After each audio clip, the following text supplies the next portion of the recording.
Good morning, and welcome to the virtual worship service of the Unitarian Universalist Meeting House of Provincetown, where we affirm the inherent worth and dignity of every person and where we support each other on our spiritual search for truth and meaning. My name is Reverend Kate Wilkinson, and I am so glad that you have joined us this week. It's hard to know what you are needing to hear this morning, beloveds, but I am giving it my best try. In the words of a song that you'll hear at the end of today's service, we're making this up as we go. There is no roadmap for this time period. There is no roadmap, but it helps to have a plan, right? So I've been working really hard this week on a plan for our community. It's hard to make a plan when you don't know what's happening in the country. A reminder that I am filming this service on Friday to give me time to upload it and to share it in time for Sunday morning. So you watching this know more than I know right now about what's happening in our country. But your Friday selves didn't know, and I don't know, and still we're trying to make a plan for ourselves that will work with every eventuality. So, holding all things loosely, this is my plan for our community.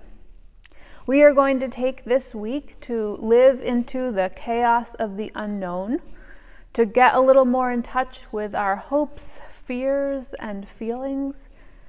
We're going to be together this week with all of what we carry and feel, giving each other comfort, allowing for the discomfort, and reaching for the hope. Maybe not feeling the hope entirely, but reaching for it. And then, next week, we get to work. We get to work strengthening our skill set for the work of this particular moment in history, for the work our faith is calling us to do, to build justice and to communicate well and to keep the vulnerable safe. Next week, our service will be entitled Marshalling for Everyday Life, and it will be based on a training that I took this week for the folks that stand at the edges of rallies and marches, keeping those within it safe and de-escalating those who wish to create tension or who are confused by the movement. We will be learning some of those skills for our own community and centering them with the devotion of spiritual practice. So, look forward to some homework and some action steps next week, but for this week, know that I am with you in the fear, loss, and hope of this time, and that you are not alone. And to symbolize this, I invite you to light a candle wherever you are, while I light our chalice here in the sanctuary of the meeting house. In this way, we can feel connected even while we are apart.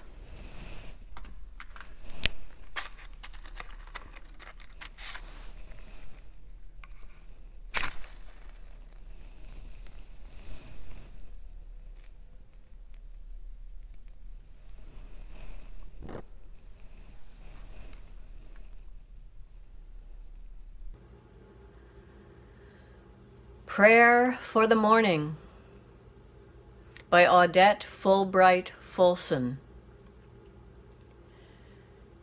Did you rise this morning broken and hungover, with weariness and pain and rage tattered from waving too long in a brutal wind? Get up, child.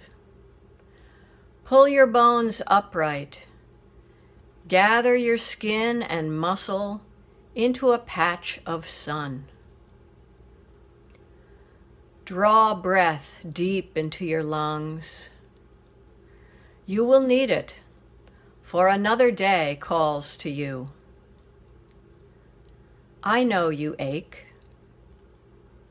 I know you wish the work were done.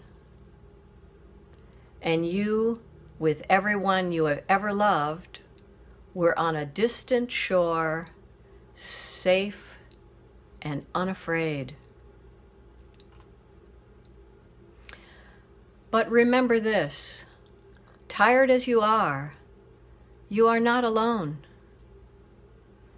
Here and here and here also, there are others weeping and rising and gathering their courage. You belong to them, and them to you.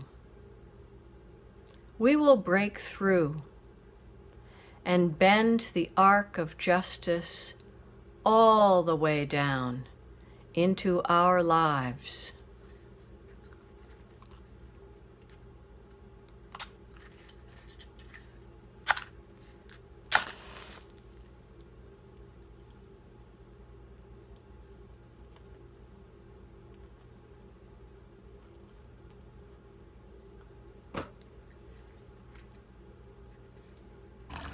Please join me now in affirming our meeting house covenant.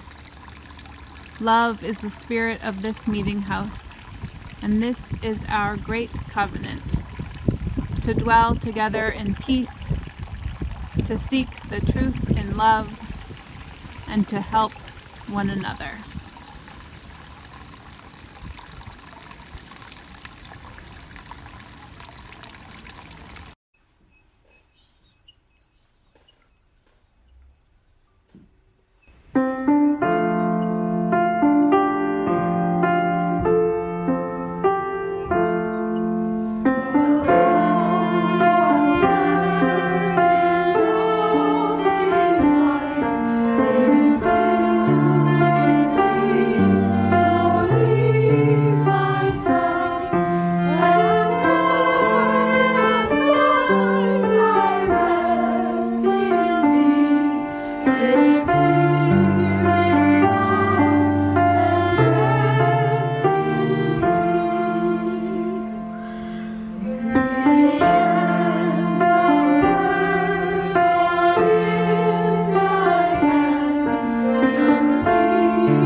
Our reading this morning is a poem by Dan Albergotti called Things to Do in the Belly of the Whale. This, of course, refers to the story of Jonah, who was a reluctant prophet. When God called upon him, he said no and fled on a ship that was going out to sea. But of course, God found him there and caused a great storm to rock the waters. In order to save his fellow shipmates, Jonah threw himself into the sea, and some biblical scholars think he was trying to kill himself. But God had other plans for him and sent a great fish, a whale, to swallow Jonah and save him from the sea. Jonah stays 3 days and nights in the belly of the whale before being delivered to dry land, where he becomes the prophet God was asking him to be. But have you ever imagined what those 3 days and nights were like? 3 days and nights of waiting, wondering, powerless, but also analyzing all of your life's choices and your life's calling. Perhaps we are in such a time right now. Things to do in the belly of the whale.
A year ago, I told you about the ring that I bought while on sabbatical in England.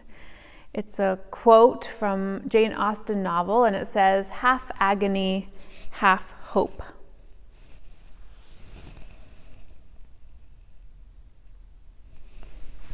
I bought it because of my love of Jane Austen and because it reflects so succinctly how I feel about the world.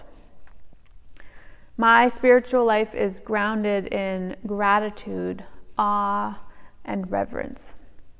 These are the things that keep me feeling connected to the sacred, that fill my well of hope, which I draw on to get up in the morning.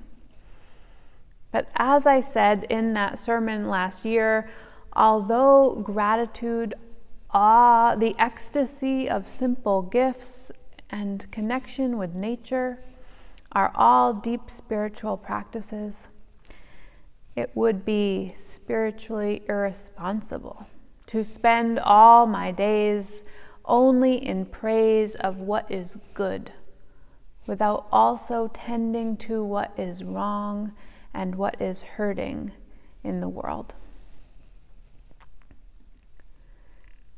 Our spirituality, our faith, calls us equally to acts of justice, relationship building, connecting across difference, speaking out, and even putting our body on the line for our beliefs sometimes. And that requires seeing and paying attention to all that is wrong and broken in the world, as well as what is good. Cue the agony. This election season and the past week have been especially hard. I've felt the pie chart of my heart shifting these many days.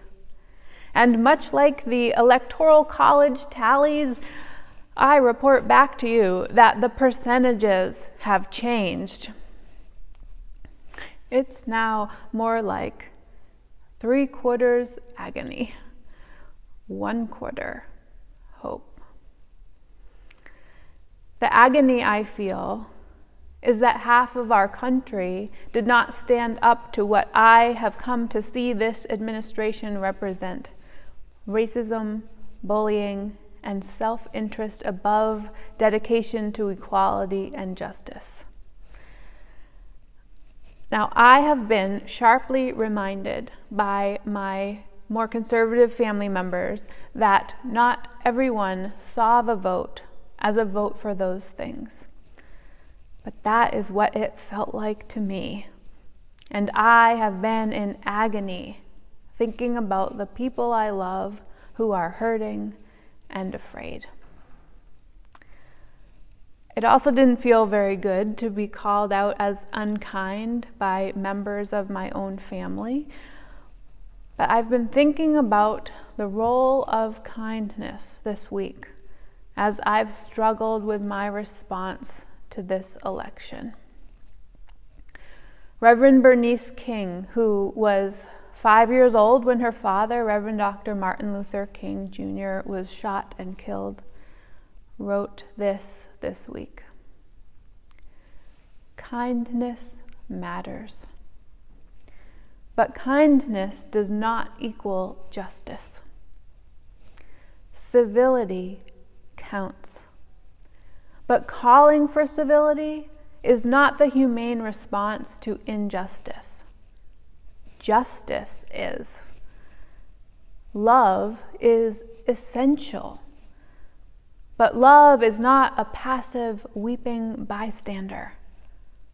Love puts in the work." So I will continue to reflect upon my responsibilities to listen, to reach out, to make peace, to find common ground. But they will not come at the expense of the work of protecting our planet, the work of anti-racism, the work of women's rights and trans rights and reproductive rights and immigrants' rights and affordable health care for all. Right now, this work feels agonizing and uphill. But in respect for those who have been doing this work a lot longer than I have, with far greater consequences, I will not bemoan the labor. And I will not let my emotional exhaustion absent me from the fight that has been carried on relentlessly by my siblings of color for generations, and not just days. I will gather my skin and muscle into a patch of sun and find the strength there to move forward. Okay, I promised you a quarter hope, right? It is a borrowed hope today, which is how hope operates sometimes. My friend and colleague, Molly Hausch-Gordon, writes this: "There is a hope that springs up in us like wildflowers, like honeysuckle. Its roots deep in the solar plexus, its flowers winding their way up the throat to salve the tightness behind the eyes. Sometimes this hope is honey sweet, helping us to turn the world liquid gold with the possibility of thriving, justice, good for all whom we love, and love that grows and grows. Sometimes wild hope is cruel and overgrown. Cancer cells don't listen to hope, and addiction often seems immune. Brutality persists, and if hope is a creeping honeysuckle, sometimes we choke on its false and cloying sweetness. But there is also a hope that we make, knitting it together from casseroles and protest signs, from open doors and linked arms, from real seeds planted in the ground, and tears that are shared. It is held together with loose knots, this hope that we make. And some of us don't really know how to knit, but we patch it up all the same, with hesitant gestures, clumsy offers of small goodness, and making amends. If we need to step away, the hope we make lets us go. But it is waiting, draped over the back of the chair. Someone will bring it to us without fail if we let them see our need. There is a hope that springs up in us and a hope that we make. They drive and soften each other. They double back and circle round together. Each picks up where the other fails. I thank Molly for her words. And I thank my friend and colleague, Janet Newton, for reminding me this week that if the seas were calm, you wouldn't need to build a better boat. A helpful, hopeful reframing of this time we are in. And I apologize for the overabundance of metaphors this morning.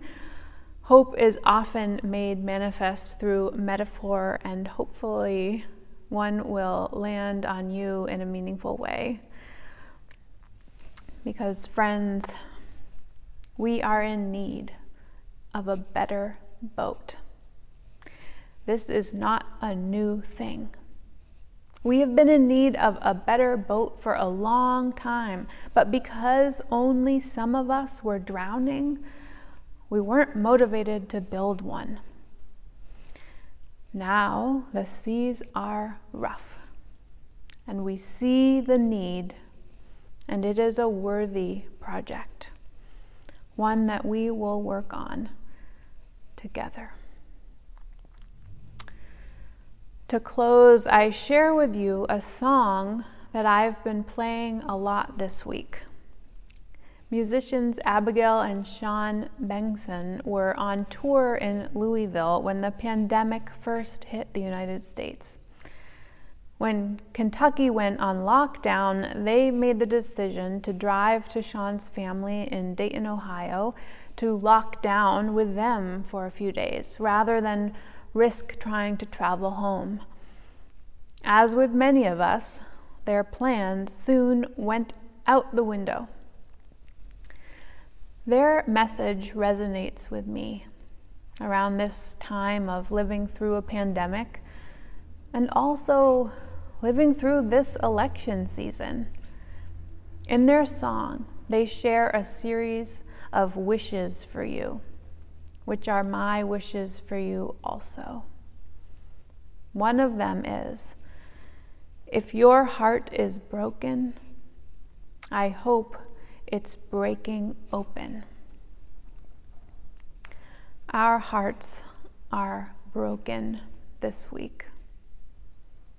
I hope they are breaking open. Amen, and blessed be.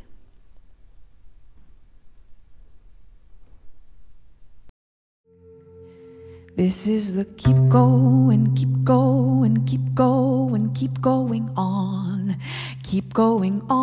song. This is the keep going, keep going, keep going, keep going on song. This is the keep going, keep going, keep going, keep going on song. I am Abigail, and this is Sean, and we're so glad that you've turned this on and welcomed us into your home, and you are welcome into our home. We're in Dayton, Ohio. We're in Sean's parents' house. My parents' house. Sean's parents' house. We were in Louisville when the shit hit, and we packed our 3-year-old into a car. We drove kind of far. We drove here, and we've been so lucky and blessed to be safely here. And we thought we'd be here for like 10 days, tops. What did we know? What did we know? What did we know? We thought we knew a lot. We thought we knew a lot. Woo! Keep going on song. This is a keep going, keep going, keep going on. Keep going on song. This is a keep going, keep going, keep going on. Keep going on song. And we've been mostly healthy. We've been okay. Are you okay? Are you alright? Are you okay? Are you alright? Are you okay? I hope your body is whole tonight. And if your heart is breaking, I hope it's breaking open. And if your breath is shaking, I hope it's shaking through. And I hope that you've watched a lot of really great television, like a lot of it. And I hope that you find a hand lotion that actually makes your skin feel better. And I hope that you have enough to eat. I hope you're getting enough sleep, and I hope you have enough good company or enough good memory to last you a long time. Keep going, keep going, keep going on. Keep going on song. We sing the keep going, keep going, keep going, keep going on. Keep going on song. Let's bring some joy into the room, why not? We can try it, or some rage, and some grief and relief. Ooh, I hold my rage, I pray my rage is a fire that cleans my mind out and makes me ready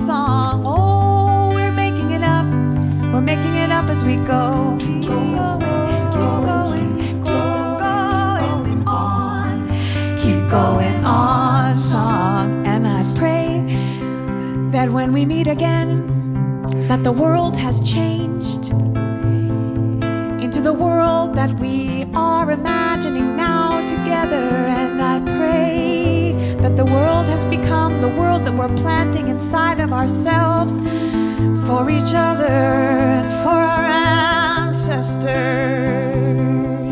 and for our kids.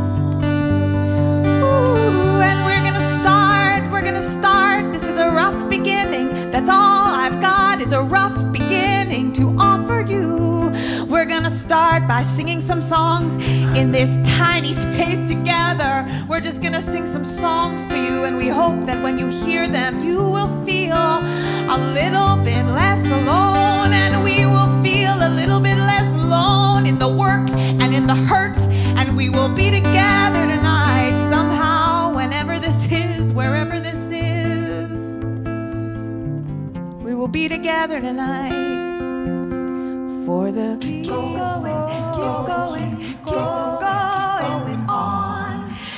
going on song. This is a keep going on. Keep going on song. This is a keep going on. Keep going on song. This is a keep going on. Keep going on song. This is a keep going.